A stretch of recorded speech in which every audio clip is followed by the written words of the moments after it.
Um, Hi everyone, welcome back. We're pretty lucky to have Professor Ezigjan Wagenmakers from the Department of Psychology of the University of Amsterdam. He's a professor of mathematical psychology there. His main research interests include Bayesian inference, mathematical models of cognition, especially modeling of decision making. Yeah, okay, Eric, I hope you're fine, and many thanks again for accepting the invitation. Go ahead, please. Great, thank you. It's an honor to give this lecture, and it's actually a lecture on a topic that I've spoken about very little. Surprisingly, it's about Bayesian parameter estimation. I usually talk about Bayesian model selection. So I've managed somehow to insert some model selection into my story about parameter estimation. It's also going to, so I know you've had lectures already, and there's a lot of different concepts to digest, I'm sure. So I decided to keep the content relatively light. So if there are any questions, please interrupt me, because with the whole online teaching and Zoom, sometimes it feels like you're talking to a wall. So you can help me by asking questions, because then I know that I'm not talking to a wall, right? Because as soon as I share my screen, I basically just see my PDF document. And by now I'm used to talking to a wall, but it still feels nice to get an occasional echo or something, you know? So yeah, and so the thing is, usually I would just monitor the chat, but I can't do that when I share my screen, and or maybe I can if I knew what I was doing with Zoom, but with my level of expertise, I can just only see my my PDF document. Yeah, so let's start. Oh, and in addition, in terms of keeping track of time, I hate to run late, but the presentation is structured such that I can easily skip things. So I would appreciate, say, a 10-minute warning, so that I know when I can omit some material that's not crucial. So let me start by sharing my screen. So my children are at home. So my wife and children are downstairs. So usually this is not where I work. So I'm on my wife's computer now. So surprising things may happen in this presentation. So please bear with me. This is my presentation. Okay. So we are going to talk about Bayesian parameter estimation, and sneakily a little bit of model selection as well. So first, I'm going to touch on the difference between parameter estimation or model comparison. And one of my arguments will be that mathematically, there is no difference between the two activities, although you may argue that conceptually there is a difference. Then I'll briefly talk about Bayesian estimation, the simple scenario, which is actually one of the reasons why I talk about parameter estimation relatively a little, because in standard models, it's relatively straightforward. However, things get a bit more interesting when you add some complications. And there's three kinds of complications that I will discuss in my talk today, but we'll see that when we get there. So first, parameter estimation or model comparison. And so usually in statistics, there's different activities that we can engage in. And in the modeling of cognition as well, right? We can estimate parameters, we can compare models, we can make predictions, or we can make decisions. And so those are the four main activities. And so parameter estimation and model comparison are usually seen as two separate activities. And I've promoted that view in the past as well, but I'm starting to change my mind. So before we get there, you've heard about Bayesian inference already. I will reiterate the key concepts because they're important for the rest of my talk. So what is Bayesian inference? Pierre-Simon Laplace gave a definition that is my favorite one. It is common sense expressed in numbers. Or you could say that it is the outcome of a learning process that is governed by relative predictive success. And that's one of the key points of my talk, that we learn by evaluating predictive success. And we do this for estimation and for model comparison just as well.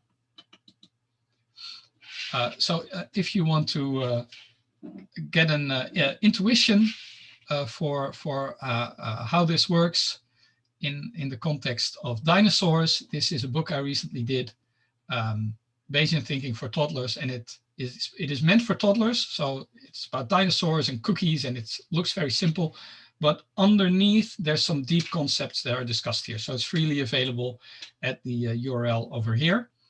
There's a Dutch version, there's a German version, we have a Chinese version under development, and also a Farsi one under development, in fact. But that's not quite, we're still tweaking it. So the main idea of the Bayesian learning cycle is as follows. We start on the top with prior knowledge, and based on this prior knowledge, we make a prediction. That's important. You can't make a prediction without prior knowledge. So we do this, and this is the deductive stage. Given the prior knowledge, we just have a particular set of predictions. Then we see data, and the discrepancy between the prediction and the data give rise to a prediction error. And this inductively drives a knowledge update, which yields posterior knowledge. But this posterior knowledge is then again the prior knowledge for the next data cycle. And so this cycle of learning continues indefinitely. So Bayes' rule is usually, when it comes to parameter estimation, it's usually shown like this. So I've chosen the unknown quantity of interest. I denoted it by the Greek letter xi, and it's slightly unusual, and there's a reason for that. I wanted to keep it ambiguous what xi represents. So let's just say this Greek letter xi represents something that we would like to learn something about. We are not completely sure about xi, whatever it is, and we want to learn something about it. So what we know about it previously, that's the prior plausibility of the different values that xi can take on. Then we have the prediction that xi makes for the observed data, the likelihood. And we normalize this to get the posterior distribution, the posterior plausibilities for the values of xi, right? So this is just Bayes' rule.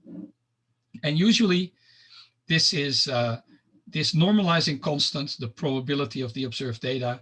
That's just a constant that does not involve the parameter or the value, or the quantity of interest xi. So it's a constant. So we can just omit it from the equation and write is proportional to. So then we get the standard expression that the posterior distribution is proportional to the prior distribution times the likelihood. So that's one perspective. But we can also consider different values of xi. So here I'm going to show you xi1 and xi2. And again, I'm just writing Bayes' rule here. So we write the posterior plausibility of xi1 to be equal to the prior plausibility of xi1 times some updating factor, right? So we change our plausibility from what it was before we saw the data to what it is after we see the data by means of this predictive updating factor, which is how well we can predict the observed data, given that we condition on a specific value, xi1, versus not conditioning on it.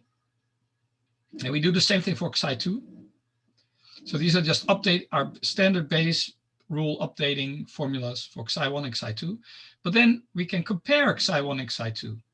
Right? So now we say, okay, this is the posterior odds for Xi1 over Xi2, and it equals the prior odds times an updating factor, which is how well did Xi1 predict the data versus how well did Xi2 predict the data. Right? So these are two completely equivalent operations. It just follows from Bayes' rule. Nothing special here. However, this is usually associated with parameter estimation. We have a prior distribution and a likelihood, and we obtain a posterior distribution. And this is usually associated with a model comparison, where Xi1 represents one model and Xi2 represents a different model. But mathematically, we're just manipulating the components of Bayes' rule. So Bayes' rule holds for general interpretations of Xi. So we could call Xi a proposition, a claim, a hypothesis, a model, or a parameter. That is irrelevant. The key idea is that when you have a particular Xi, whatever it is, and it predicts the data relatively well, then it will increase in plausibility. But if it predicts the data relatively poorly, it will suffer a decline.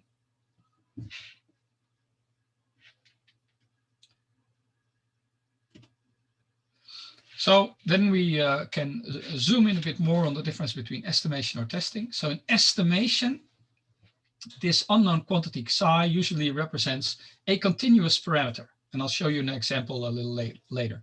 So the key question in estimation is how much, how large? In hypothesis testing or in nested model comparison, in contrast, a specific value of Xi stands out for attention. Right? So that usually this is the value Xi equals 0, which represents the absence of a particular process of interest. So the question in hypothesis testing or nested model comparison is the hypothesized process absent or is it present?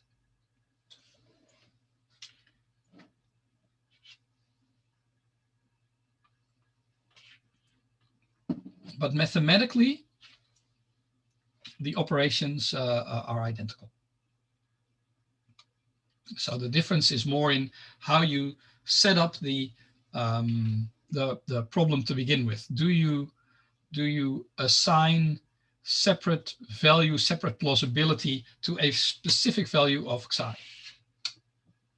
And to showcase to you that the difference is in fact very subtle, we can consider the in-between scenario where Xi is a parameter. So you think maybe we do parameter estimation, but it's a discrete parameter.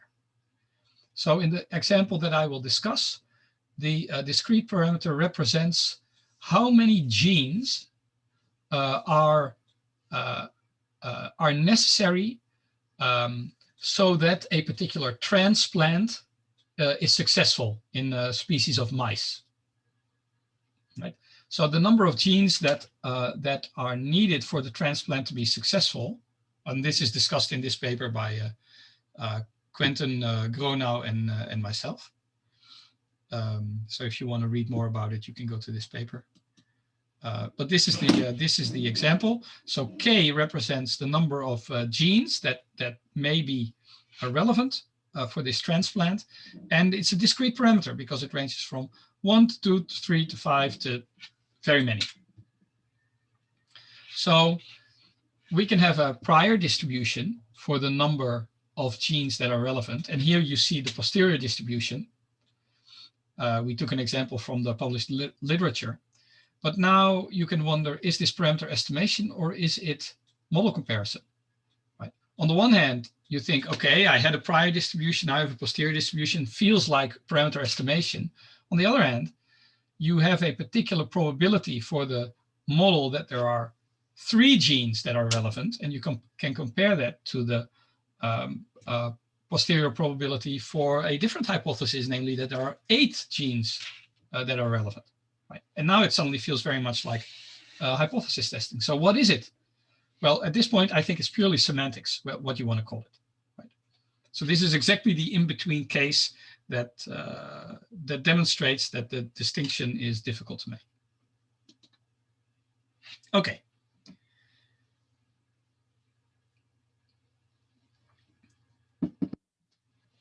So moving on to Bayesian estimation, the simple scenario.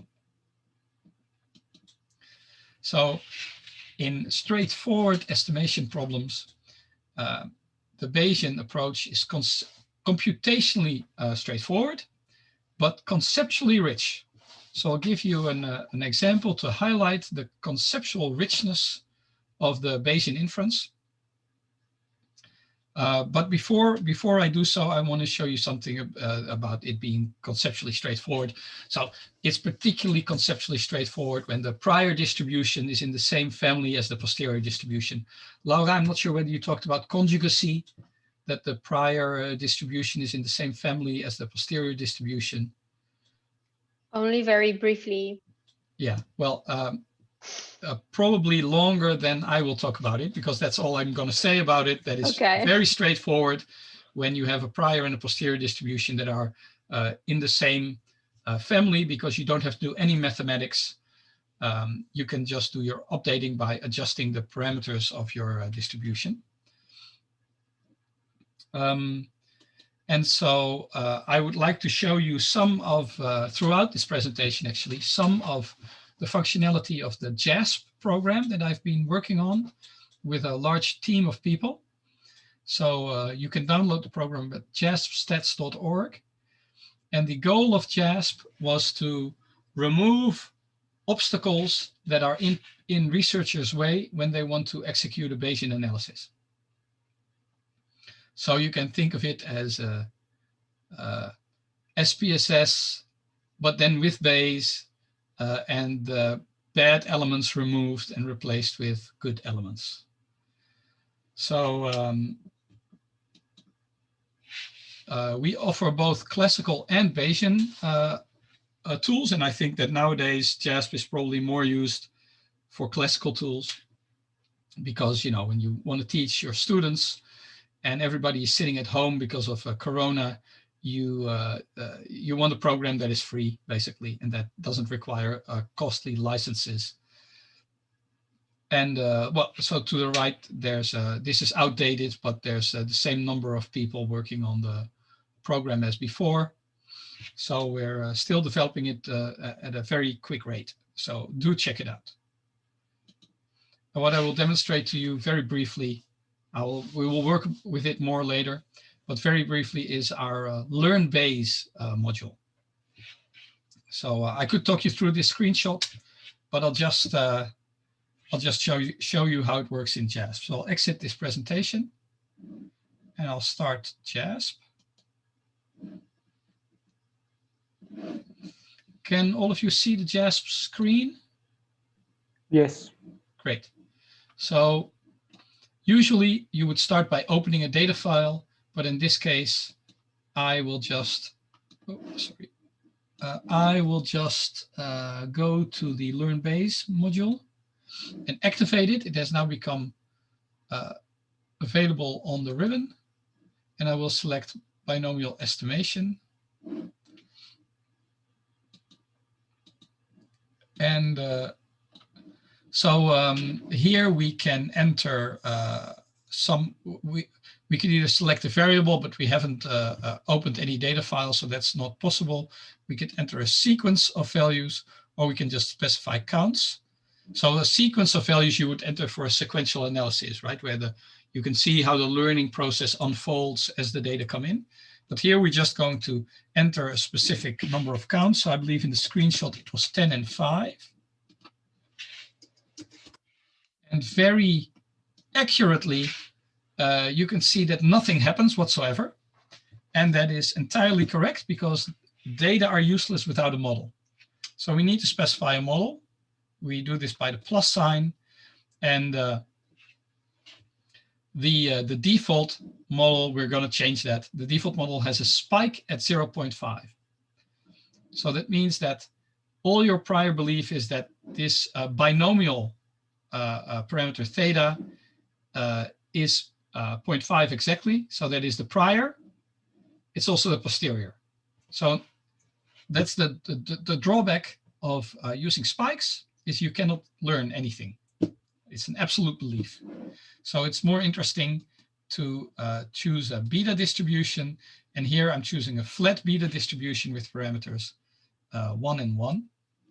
So let's see what that looks like. Sorry, Professor. Yes. What do you mean about the spikes distribution? You mean Dirac delta? Yeah, Dirac delta. Yeah. So I'll actually add it. I will add it as model 2, and then you can see what's going on. So I will select prior and posterior distribution. So this is model 1, where we had this flat beta 1, 1 distribution. And then we, after having obtained 10 successes and 5 failures, the solid line is our posterior distribution. And so had we done the spike, it would have looked like this. So we start with the absolute belief that it's 0.5. We see the data and it's still 0.5 because there's nowhere else to go. So you could do this, but it's not very interesting from a learning perspective. So here you see this posterior distribution, and there are different ways to summarize this posterior distribution. Now, obviously, we have learned something because it's more peaked than that flat distribution that we had before. But you could do all sorts of things, and I'll discuss that in a minute with a concrete example. But we could, for instance, say, well, what's the probability that the population proportion is higher than 0.8? Right? And it would just be the area under the posterior distribution to the right of 0.8. Or we could say, what is a central 95% credible interval, right? And that would leave 2.5% in the left tail of the distribution, 2.5% in the right tail of the distribution, and everything in between is in that interval. Or we could say, what values of theta are supported by the data, right? And so the values that are supported by the data are those values where the posterior distribution is higher than the prior distribution. Those values predicted better than average, and their plausibility has increased. Whereas the values of theta that predicted worse than average, they have a lower plausibility than they had before, right? And so exactly where the distributions overlap is where the prediction is exactly average, right? So you could also construct an interval based on how much support do the different values of theta receive.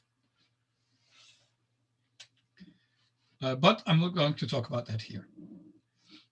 Let's see, is there anything else I want to show?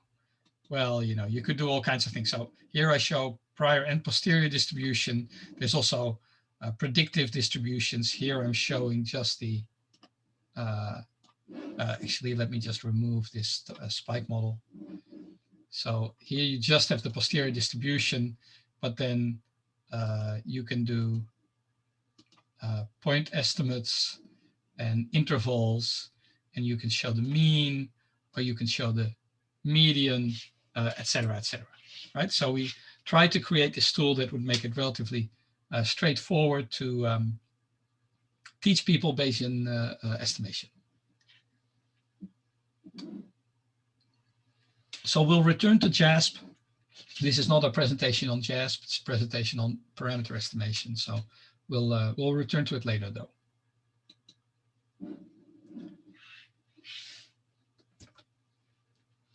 Okay, so here's an example of parameter estimation. Florida Bob killed his wife. It's obvious that he killed his wife. He pushed her off a balcony window. Everybody saw it. And he lives in Florida. He may get the death penalty. However, the defense claims that Bob is intellectually disabled and that his IQ is lower than 70. And if you're intellectually disabled, you won't get the death penalty. That's important. And why does the defense argue this? Well, Bob had been incarcerated for a different crime decades earlier.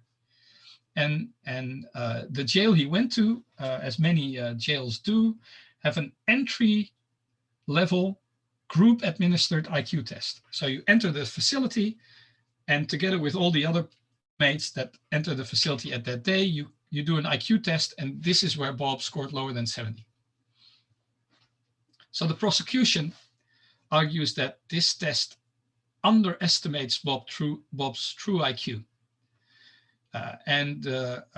In fact, the prosecution points to literature that shows that inmates are not motivated at all to do an IQ test when they enter a prison.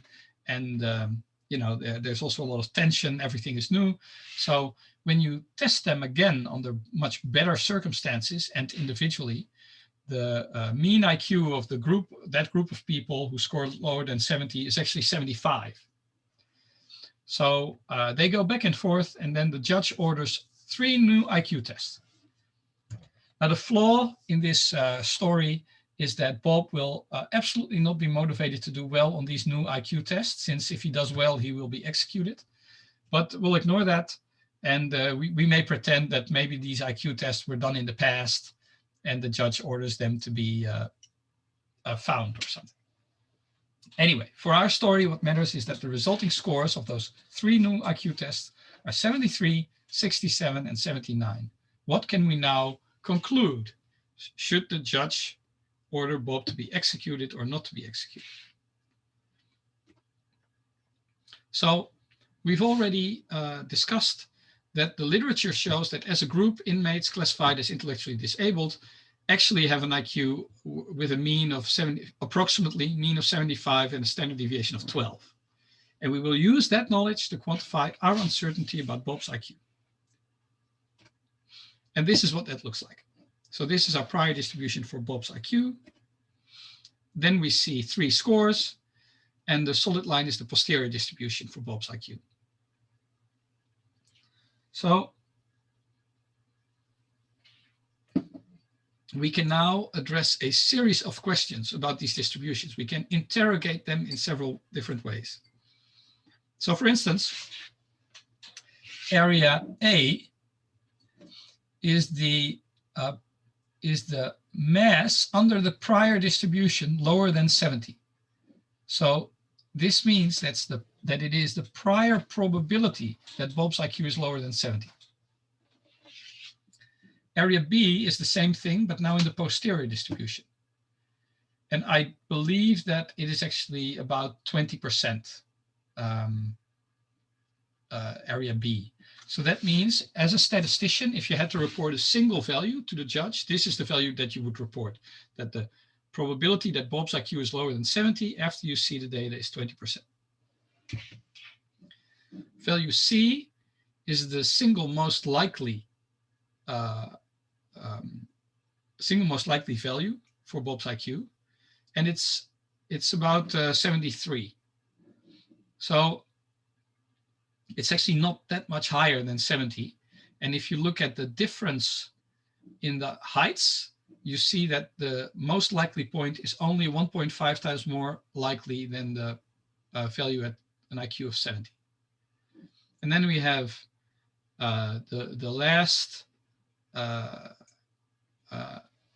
interpretation I want to demonstrate, E, which is our Bayesian credible interval, which means that there is 95% of the posterior mass in between 65 and 82.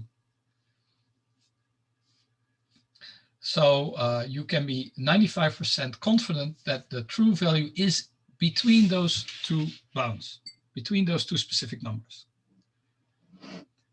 Now,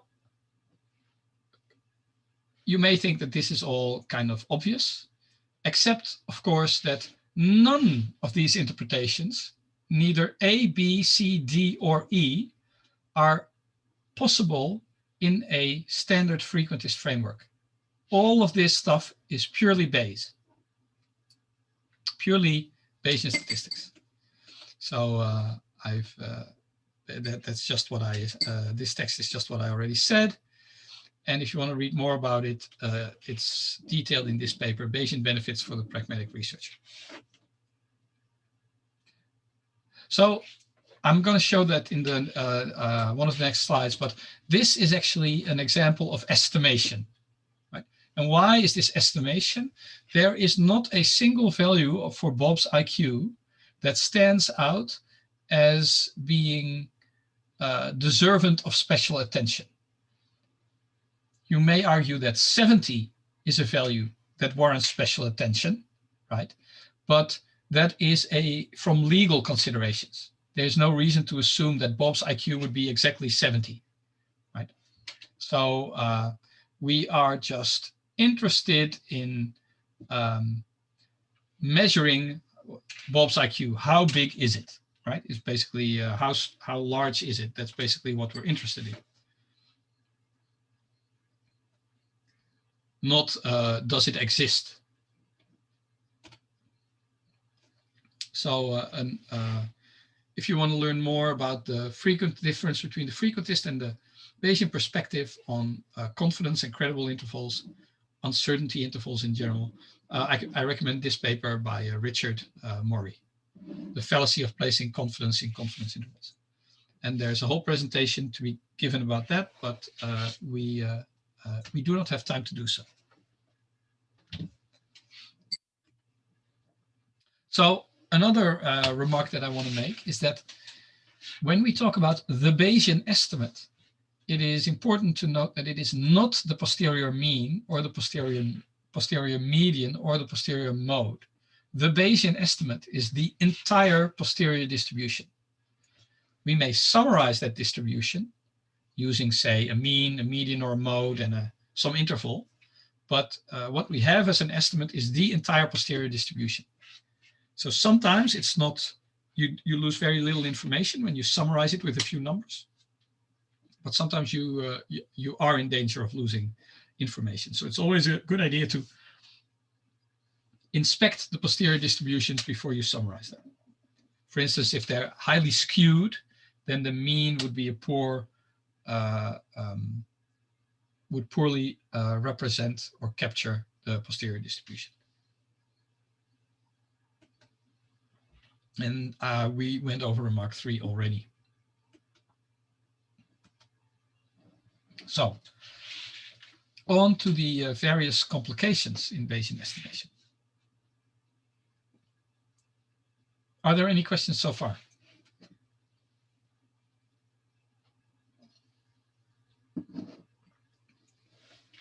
No? Okay. Complications in Bayesian estimation.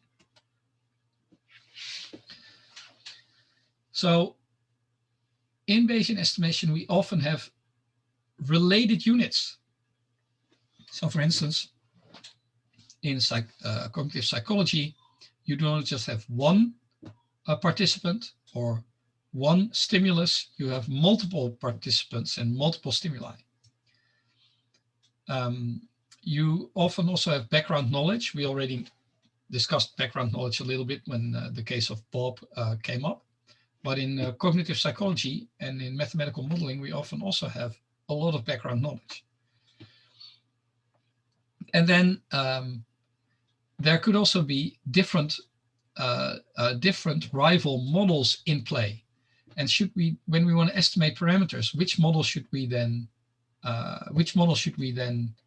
use for our estimation?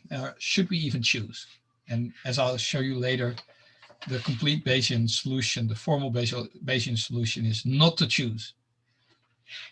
A Bayesian never chooses anything all the way until the very end, where you're forced to take a particular action, and then you choose. But before you do that, you retain all of the uncertainty, and that's actually the take-home message in general is do not throw away information.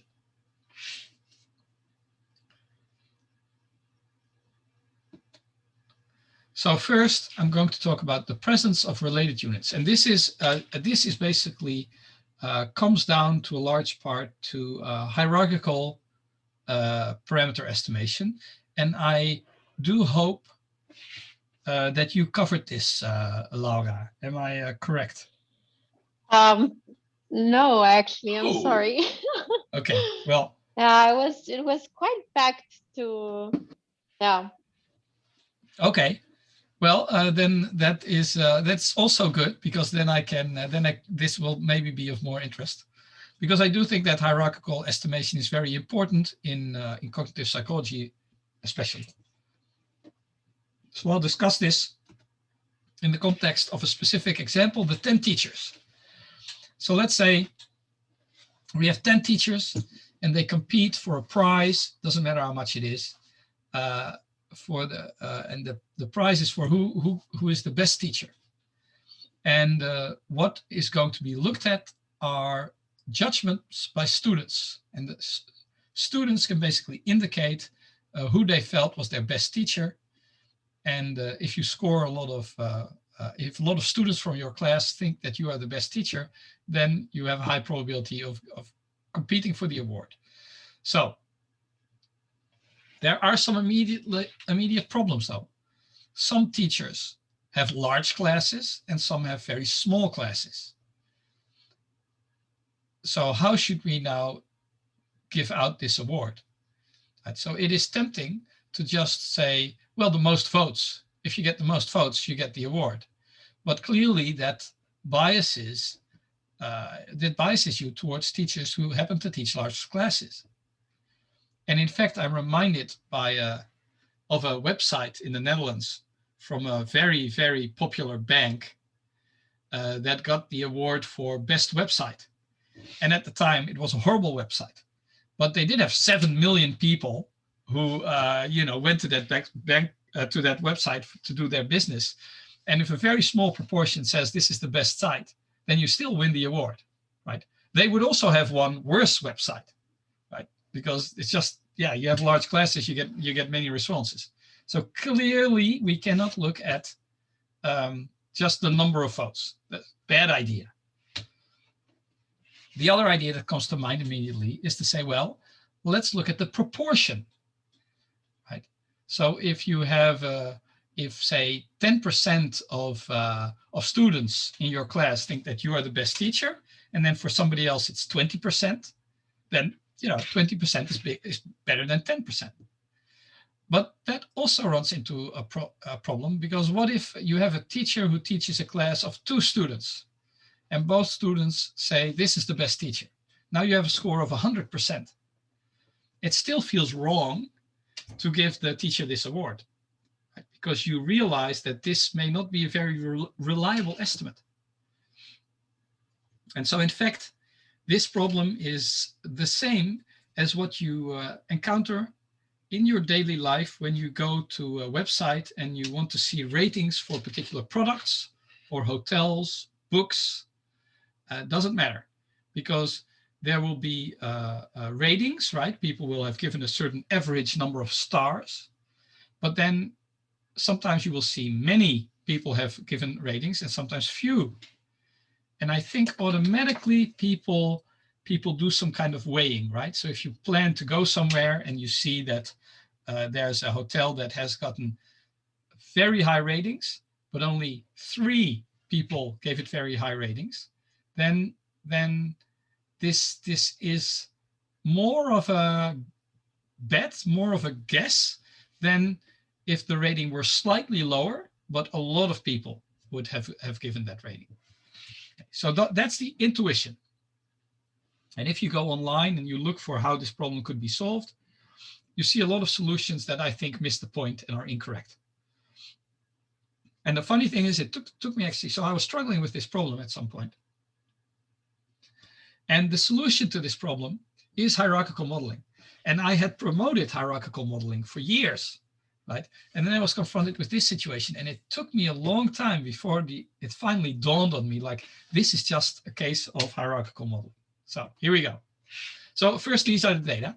So we have 10 teachers, T1 to T10. And so teacher 1 got 0 out of 10. Teacher 2, 0 out of 15, teacher 3, 0 out of 20. So in this case, if you were forced to hand out the award to a single teacher, you would argue that a teacher, if you had only those 3 teachers, then maybe it should be teacher 1 who gets the award, right? Because the other ones get more votes against, right? It could be that if teacher 1 had taught as many students as teacher 3, that teacher 1 would actually have gotten 1 or more positive votes. And then we have teacher 4 who gets 1 out of 10, right? So teacher 4 is now the front runner for the prize. And then this goes on. And the purpose here, when you look at it a little bit, you will see that the choice really comes down to teacher 6 or teacher 10.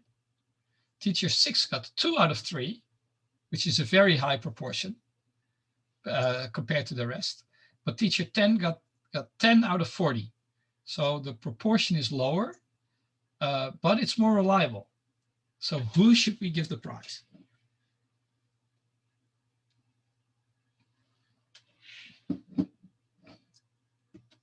Well, so you may strongly feel that it should be teacher 10 or teacher 6, but obviously we have uncertainty here, right? Because this is statistical inference, so we are never 100% certain. So what we want to quantify is our level of certainty that these particular teachers are in fact the best.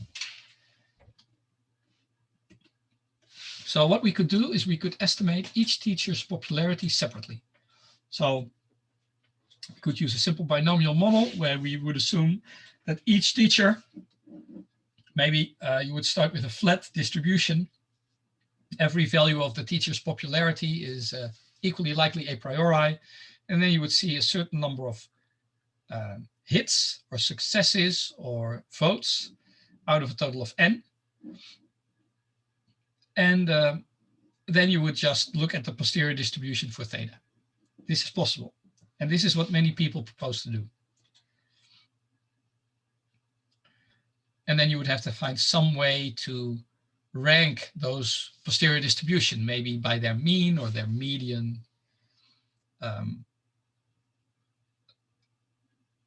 Okay, this is not what we're going to do. We're going to adopt a hierarchical model.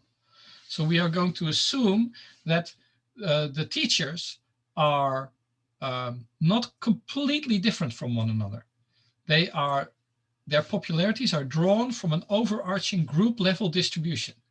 So the teachers in some resemble one another, and the degree to which they resemble each other is quantified by the width of that distribution. If we estimate the distribution on data and we find that it's really narrow, it means that all the teachers are similar.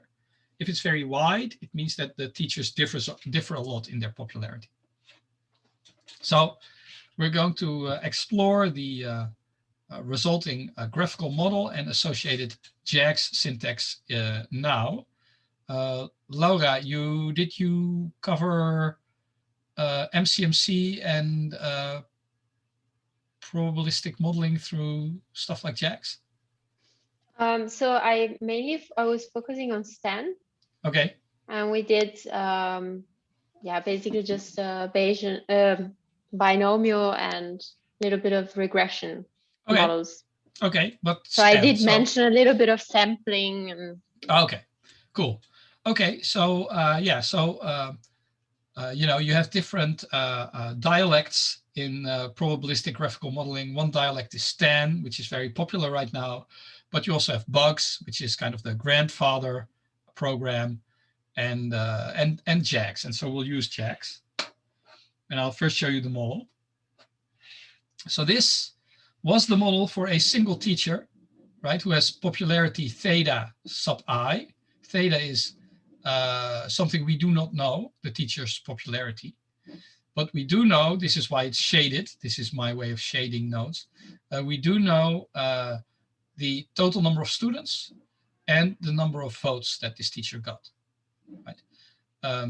but we do not have one teacher, we have P teachers, right? So this is a loop over teachers. And this popularity theta I is drawn from a group level distribution, in this case a beta distribution, with parameters alpha and beta.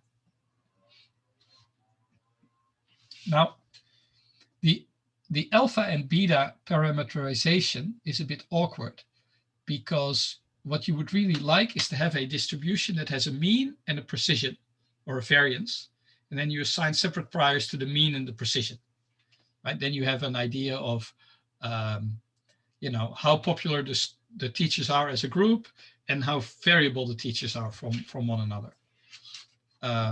And so we will accomplish this by reparameterizing the problem. Actually, so this is the Winbox code for this part of the graph, right? So the observed counts or successes for teacher I are binomially distributed with a parameter theta I, and theta I itself is drawn from a beta distribution with parameter alpha and beta, or A and B as they are often called. Right. But now, in order to make it easier to assign prior distributions, we reparameterize the beta distribution in terms of a mean and a precision. And this is just a simple transformation. So now what we can actually do is put a prior distribution on the mean and put a prior distribution on the precision. And this, through these equations, this will then deterministically produce the alpha and beta that go with the beta distribution. So this is just a little trick to make it, to get some better behavior for the model and to make everything more intuitive.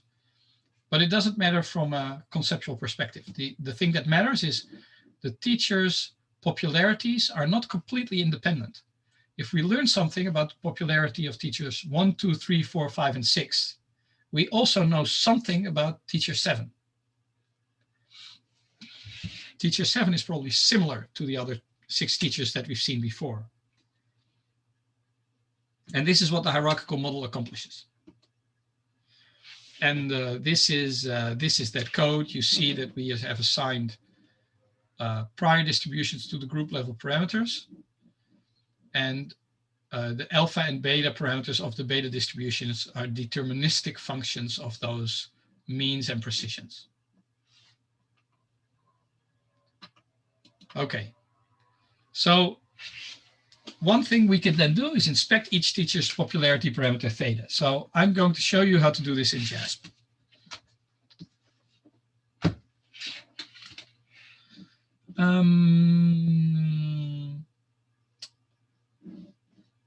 Let me see. Okay, so we had JASP open. So now I'm going to activate the JAGS module. And I can enter JAGS code here. So this is the purpose of this, is to be able to do probabilistic modeling without programming in Python and R, etc. So let me just take this code here. So can you just load any model, any JAGS model? Yeah. Okay. Yeah, well, there's only one problem right now, but I think we've solved that. And that is how you enter matrices as data. But okay. I do believe that Don has solved this. So this is the model. We're not going to do Control Enter to apply, because what we need to specify is our observed values. So parameter, was it P? Was P 10 equal to 10? I think it was. Let me go up again. Yeah, it's the number of teachers. I think, yeah, P was 10, and then K was this sequence.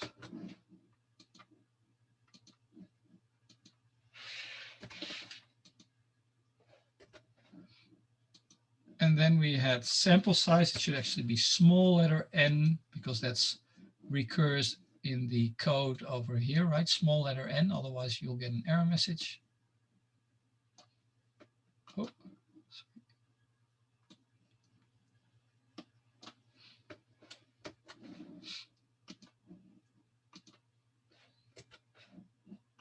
okay, so now I defined my data. So the model would know what to do. This is the model. And now if I do Control Enter, hopefully things will work out. Oh yeah. Now I need to show which parameters do I want to get feedback on. So let's just take the theta, right? These are the popularities for the teachers. And you see over in the output panel, here are the different parameters, the different thetas, and their means, the posterior means, medians, standard deviations, credible intervals, etc. So teacher 6 has a theta of 0.14 and teacher 10 of 0.15. So teacher 10 is just a little higher in terms of the posterior mean than teacher 6, right? And how is this? How can this be? Because after all, teacher 6 had 2 out of 3, so 66% in the sample, right? The reason why this has happened is known as shrinkage. So the 2 out of 3, if you look at the other teachers, 2 out of 3 was actually an outlier, and it was estimated very poorly. So that means it gets drawn back to the group level mean, so that it's now actually lower than the value for teacher 10 that has been that has been determined more reliably.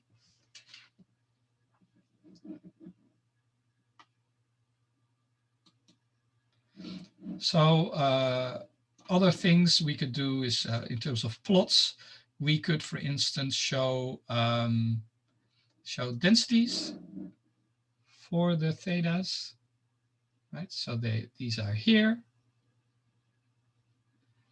Or we could show, I'm not sure whether you went over the trace plots for the Markov chain Monte Carlo. You did? Great. Yep. Well, here are the trace plots. So if you want them to look nicer, because they are actually quite autocorrelated, if you tick autocorrelation here, you will see that.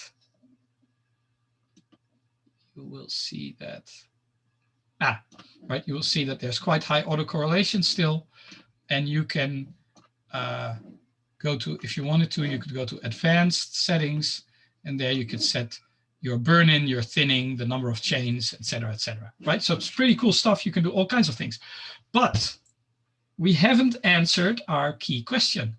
Well, the posterior mean is larger for teacher 10 than for teacher 6, but how confident can we really be that that this teacher is the best? So I'm just going to blow my nose for a second, and when I'll get back, we will answer this question. And in the meantime, you can think of how would you actually do this in your model? How would you determine, how confident can you be that that the best teacher is indeed the best teacher?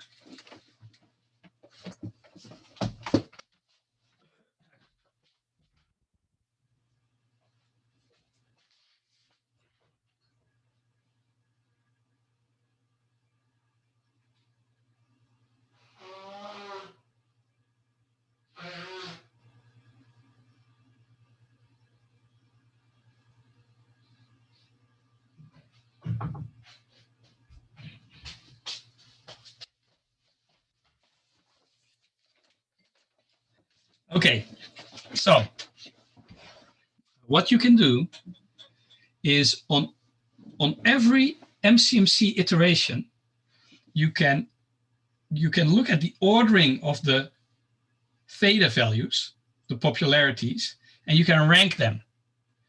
And you can see how often does a particular teacher get the highest rank in this MCMC draw. So you can do that for all the MCMC draws you did, and the proportion of times that any teacher had rank 1 gives you the your posterior probability that this is in fact the best teacher.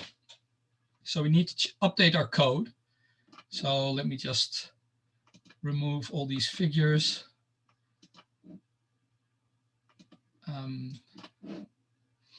And add the few lines of code that are needed to do this. So, sorry, Professor. Can I yes, interrupt? yes. Why the autocorrelation of the chains is important? Well, there's a debate about that actually. So so ideally, it is nice to have uncorrelated data, because that would mean that your samples from your distribution retain the maximum efficiency, right? If you want to extract as much information possible from a distribution, you want your draws to be independent. Because it's a Markov chain, you always have dependence. And if you're moving very slowly across the distribution, that means your dependence is very high, and that means your MCMC chain is not very efficient. And in fact, in our main output here, we have the effective sample size. Ooh, and I see a typo also. So if you see things in JASP that are wrong, then you can go to our GitHub page and tell us, and we'll correct it. Okay. But anyway, the effective sample size gives an indication of how efficient you are with drawing samples. And so that's one. So that's one argument, right? It's an indication of efficiency. And also, usually the chains just look better when there's no autocorrelation. They just look like fat, hairy caterpillars. And if you do have this correlation, it's a little bit more jagged. So you can thin the chain by basically removing values, which means that in your MCMC algorithms, you're basically taking larger steps. It actually violates the core message of this presentation, which is do not throw away information, because you would throw away information. But for aesthetic purposes, I think people sometimes do this in MCMC. I got it. Thank you very much. So let's add the bit of code that we need to estimate those ranks. So you see that it's just 2 lines. First, we rank the thetas, and we have to rank them the other way around, because rank 1, the lowest, which is the lowest number, needs to correspond to the highest value of theta. So we rank minus theta. And then we say the winner is just when your rank equals 1. So we can again apply this model and select ranks and theta as something we want to monitor. And now you see the average rank. And you see it is the average rank is actually the highest for the 10th teacher. And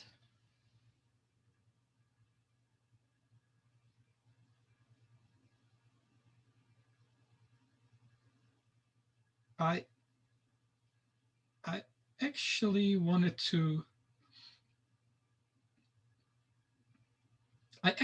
to obtain the posterior probability from this output.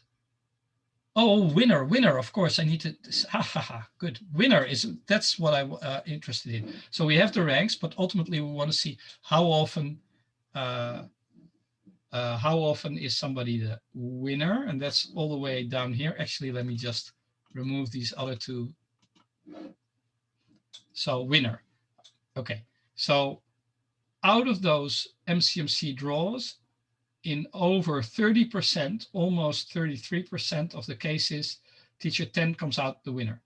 And for teacher 6, it's about 17%, right? So that means we can be about twice as certain that teacher 10 should get the award instead of teacher 6. Okay, that's what I wanted to demonstrate. And I think I'm going to wrap up here. So I'll finish this section and then omit the final part. So this is what we just did. Oh yeah, so important. So we now looked at the proportion of wins in those across those MCMC samples. They give you the posterior probability for each teacher being the best. And if we have a cash prize or something, the Bayesian thing to do would be to distribute it in proportion to those probabilities. So instead of giving everything to the teacher you think is best, you distribute it according to your posterior beliefs. And I think that's fair because teacher 6, well, yeah, you aren't as confident that he's the best teacher as for teacher 10, but still 17% is substantial. So you could acknowledge that by dividing the cash prize according to probability. So related units are obviously the norm in cognitive science. Underscoring the relevance of this example, data may reduce uncertainty, but will never eliminate it completely. And uncertainty concerning the model parameters is retained and propagated to the final conclusion. And the final conclusion is in terms of posterior probabilities.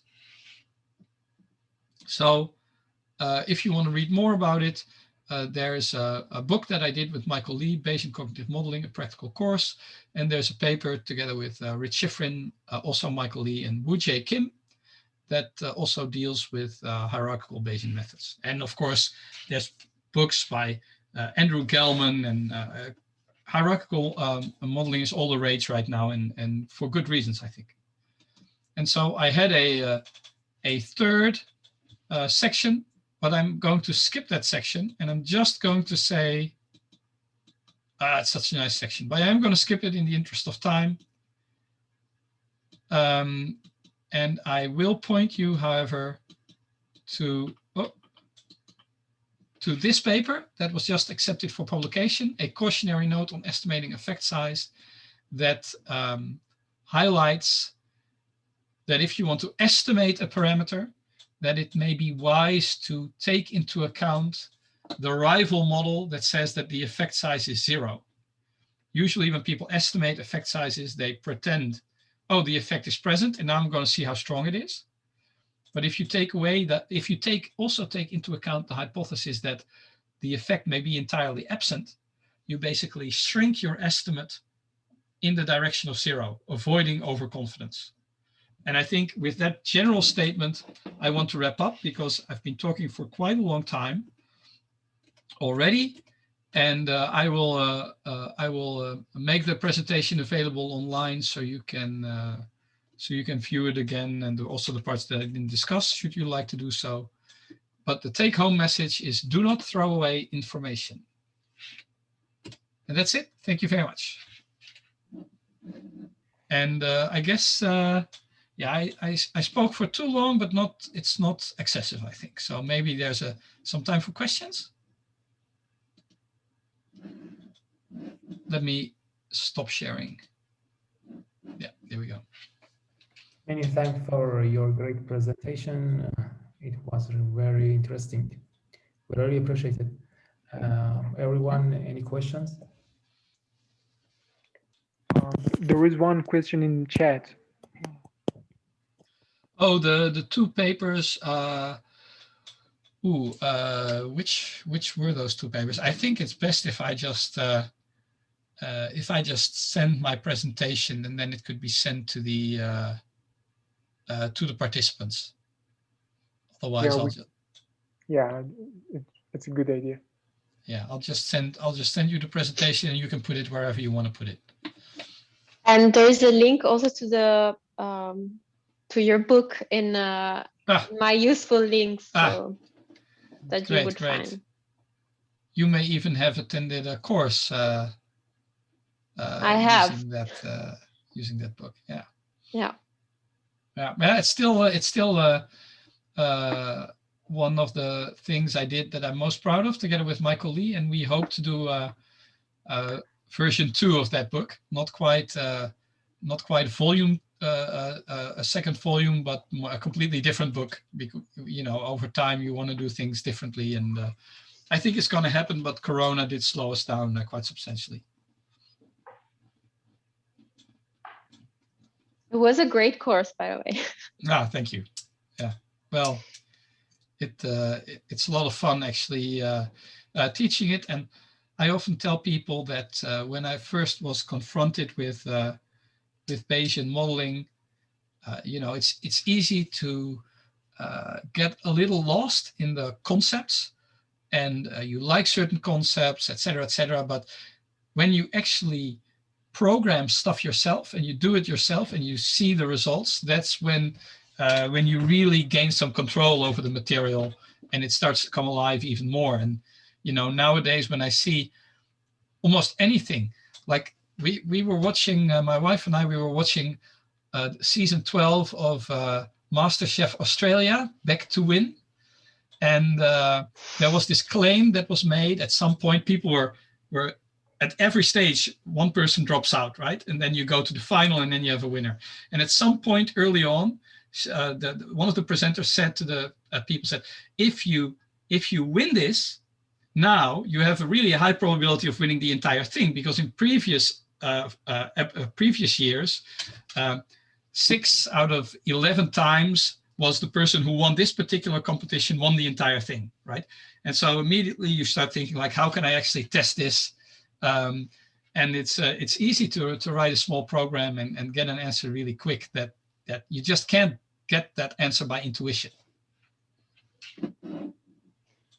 So I think related to this, I once proposed that they would have the scores at the Olympics, for example, at the Olympic Games, because they also have several rounds, right? And then I always wonder, like, the way that they pull the information together seems so such a pity that indeed so much information gets thrown out, right? So how confident you are at the end that the winner? Yeah, exactly. And it's so annoying. Also, it's by such small margins, and what does that really mean? Right? That would be very interesting. So a Bayesian would be completely would get to very different. But I proposed it to some friend of mine who is really into sports, and he got very upset. Like, no, there has to be one winner, and it has to be a definite answer. Yeah. Well, that's the allergy. The allergy against the uncertainty allergy that people usually have, right? And I think one of the main lessons you learn as you do more cognitive modeling and more statistical inference is that you just have to accept, you just have to live with this uncertainty, and you can try to reduce it, but you shouldn't hide it. We have one question. Hossein, you can ask. Hello, excuse me. Thanks for your lecture.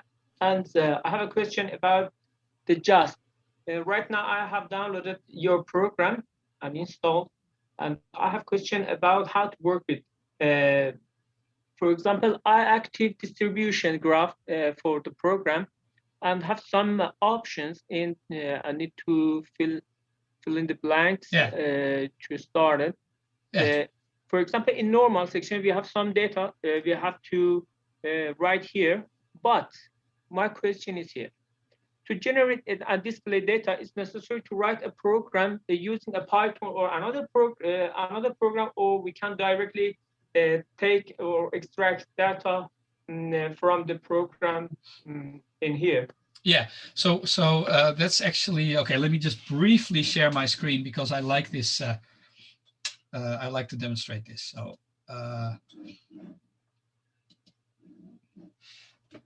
So I need to quit this and I need to go to JASP.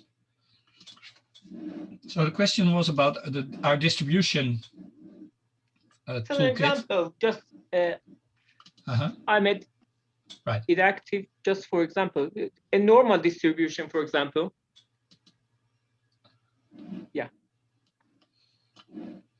So in fact, the next version of JASP will have many more distributions. It's actually quite cool. Simon Kucharski did this. We will have, zero inflated Poisson models and Amoroso distributions and whatnot. But anyway, so here you can enter specific values, and you can just get all sorts of information for the associated distribution. But if you have a data set loaded, right, then what will happen? Suppose you have a data set loaded and it has 20 rows. Then what this program allows you to do is it will generate 20 values from a normal distribution with the parameters you indicate, and it will add that column to the data set. Okay. And then you can fit your distribution to that particular column if you wanted to. So if you want to generate data, display them, estimate parameters, look at the fit, it requires a data set because we generate these values and we want to store them somewhere, right? And they need to be in a data file. And I'm sure there could be other ways to do it. For now, we chose this one. And actually also, if you go to open, you will notice that we have a data library full of data sets that you could use. So for instance, we have one for discovered distributions, synthetic data set of variables generated from various probability distributions. The example JASP file demonstrates the normal distribution. So in your case, this is what I would start with. Is there any video or something like tutorials on the net about the JASP to learn how to work with or not? Yeah, there's if you go to our website, and in particular to the, actually, I'm just going to do that. Sorry, I'm going to share my screen again because let's see whether there's actually universities using JASP in Iran. I don't know. I did not check this. Wait a minute. JASP stats. One of the advantages of JASP is it is very light and can run on any laptops or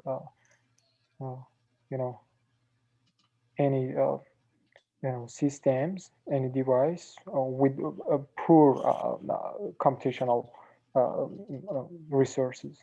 It's very light in comparison with SPSS or yeah, it's not as light as we want it to be, but oh, look at that. So we are actually on an active mission to ask people from other countries that use JASP for their university courses to tell us, right? So if there are people using JASP in their university courses, then let us know and we'll put you on the map. And it's just yeah, obviously Europe and the US are our main the main people who have indicated to us that they use it, but we're really hoping. I mean, look at Africa. That's just a shame, right? You develop free software basically, and then it's not used in the parts of the world that where you would expect it to be used. So anyway, you can add all of us to your map, because then we will use your program definitely. Well, let us know when you do, and we'll add you to the map. And in fact, if you follow us on Twitter, we will occasionally ask people from particular countries, let us know. And we were going to, Iran was definitely high on our list of countries to ask whether something like that is going on.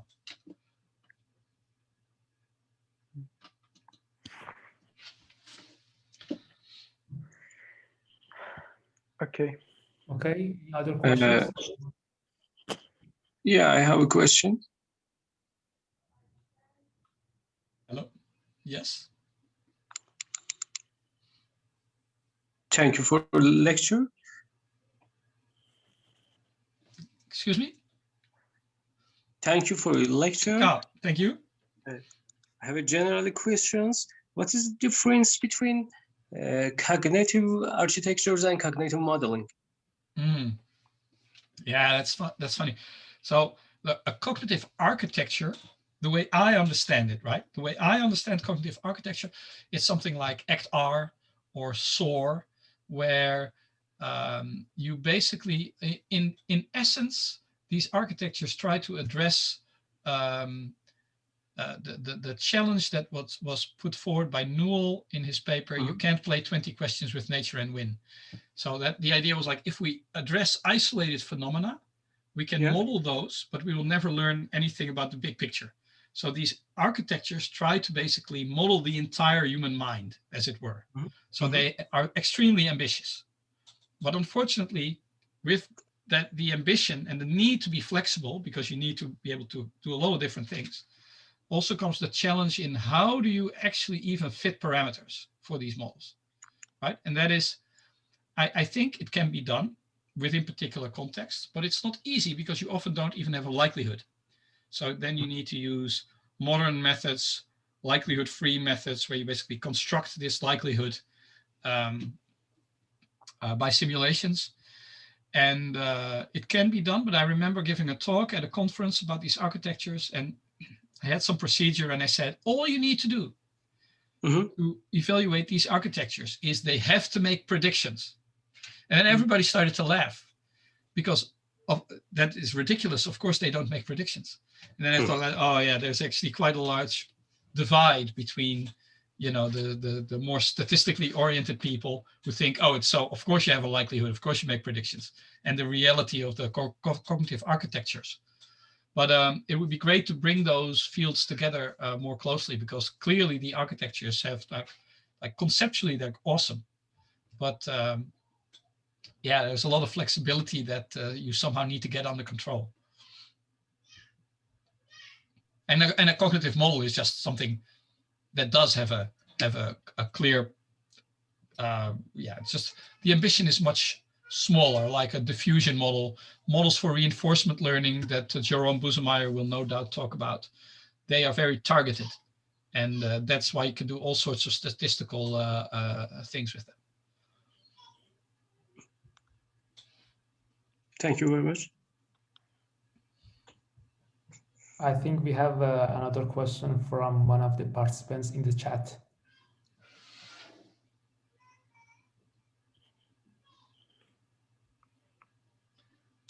Does there exist any special sample data which put this confidence in doubt by the method you mentioned?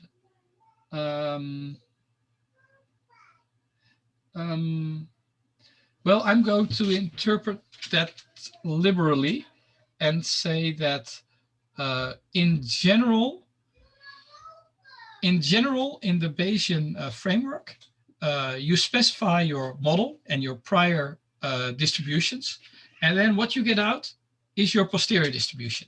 And that is basically, from the Bayesian point of view, that's end of story, right? So a classical statistician would be concerned with,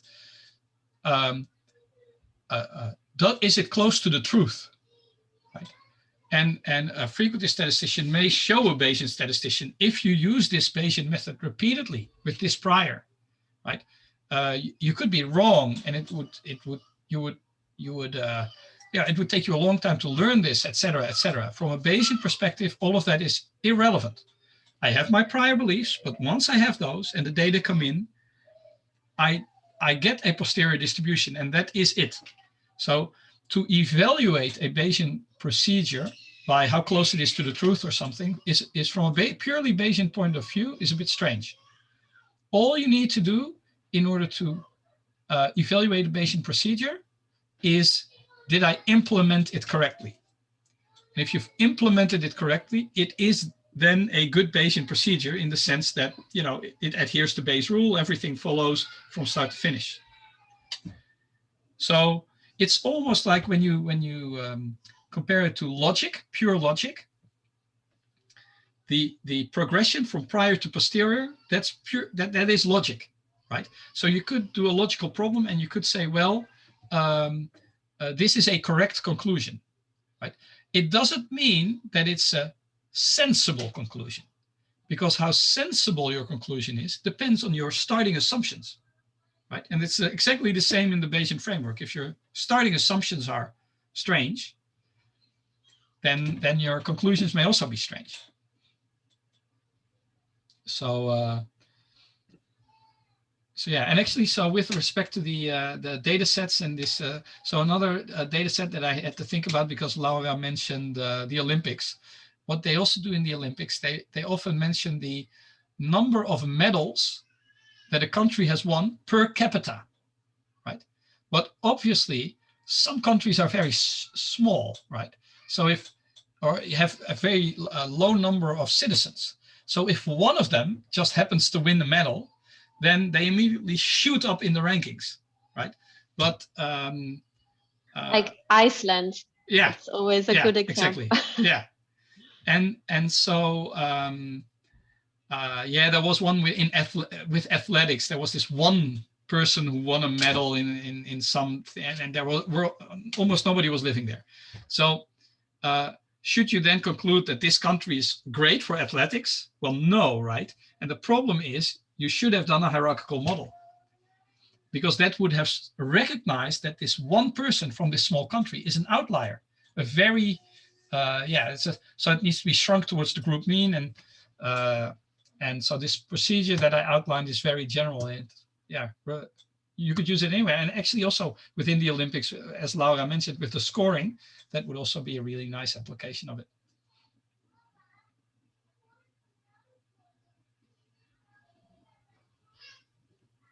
Okay, Eric, many thanks again for everything. Yeah, thank you for the nice questions, and thank you actually for attending this, right? Because I know it's just stressful and unusual, and it's better to have live meetings. But I think all of us are doing the best we can. But I do appreciate you paying attention to my lecture for a full hour, right? It's quite an accomplishment. So you can be proud of yourself today. I think that you persisted, and I hope there was some interesting material for you there. And of course, have fun during the remainder of this workshop, because the program looks truly excellent. Thank you very much. Yeah, great. Thank you. I think we can finish the meeting now. Have a nice day. You too. Bye. Bye-bye. Bye-bye. Bye. Bye.